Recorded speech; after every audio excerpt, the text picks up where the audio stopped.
Sedangkan mestinya ini semua calon yang punya potensi untuk membangun komunikasi dengan partai politik. Gitu loh.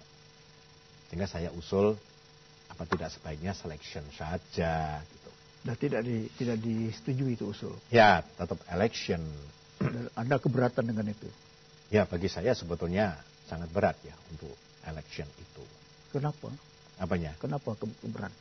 Nah, karena bagaimanapun juga, biarpun ini dilakukan, saya lebih cenderung tadi selection tadi, ya, karena ada kecenderungan calon ini dimasukkan di dalam kotak, ya, dihias dengan bagus, agar orang percaya.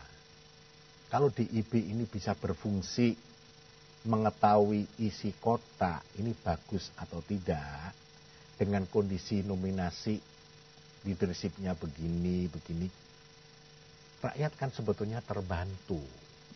Terbantu dengan track record. Ya, gitu loh. Ya, jadi cukup dengan nominasi. Ya, karena seperti yang dilakukan Hillary sama Obama, ini waktunya kan 8 bulan. Ya, campaign dari satu wilayah ke wilayah lain. Kan memberikan peluang rakyat ini tahu. Tidak beli kucing dalam karung. Ya kan gitu. Kalau terus maju nekat jadi calon presiden dari partai yang bukan Golkar, apa tidak nanti dipecat oleh Golkar? Asal tidak jadi pengurus kan tidak ada masalah. Dan saya sudah mengirim surat sama DPP Golkar. Isinya apa? Ya kan? Memberitahukan bahwa saya akan maju. Ya, kan sudah mendapatkan jawaban. Bisa memahami. Bisa memahami. Iya. Ya karena JK pun dulu maju jadi wapres bukan dari Partai Golkar ya. Udah, betul. Dari Partai Demokrat. Iya. Ya. Kalau saya ya tergantung nanti perkembangan sampai terakhir.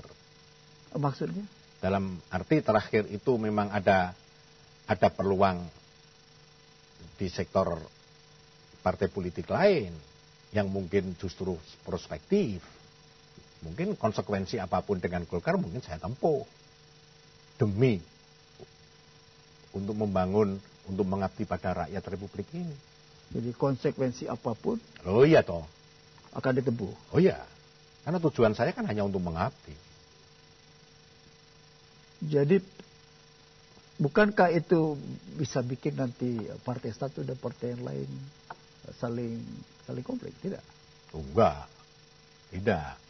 Dalam arti yang saya maksud, kalau memang ada partai lain dan itu positif, keyakinan saya bisa untuk maju, misalnya mendapat sanksi, misalnya dari organisasi, ya, dari Golkar, ya mungkin konsekuensi saya terima. Apa yang mesti dilakukan oleh Sultan melihat kenyataan adanya fragmentasi partai politik ini, sehingga bisa mendapatkan dukungan untuk dicalonkan? Ya semua itu kan ada proses di dalam membangun dialog, membangun lobby, dan sekarang membangun kepercayaan. Itu semua tetap terjadi. Terus sekarang dikerjakan itu? Dikerjakan. Diam-diam? Loh iya toh, tidak perlu harus saya bicara apa yang harus saya lakukan. Kelihatannya seperti kurang fight di permukaan gitu. Ya, penilaian orang bisa saja. Emang ini gaya Sultan begitu? Bukan begitu. Maksud semua itu harus saya buka baju. Saya suruh telanjang, kan tidak. Ada sesuatu yang perlu orang lain tahu dan perlu diberitahu. Ada sesuatu yang tidak perlu masyarakat tahu kan juga bisa.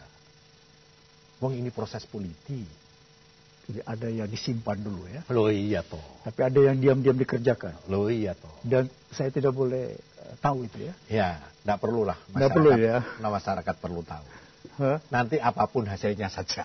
Apapun apalah hasilnya. oke atau tidak, kan gitu aja tuh. Ya. Bahwa ini kan proses masih berjalan. Tapi mana yang paling bisa sebut? Satu yang paling dicoba didekati. Misalnya tentang kemungkinan wapresnya. Apanya? Ya semua, kalau itu kan seperti wapres dan sebagainya kan akan ada proses negosiasi di dalam koalisi. Setelah pemilihan legislatif, saya kira baru akan lebih punya kepastian bagaimana proses itu akan mengkristal. Jadi Karena sebelum saya kira enggak yakin saya itu akan terjadi.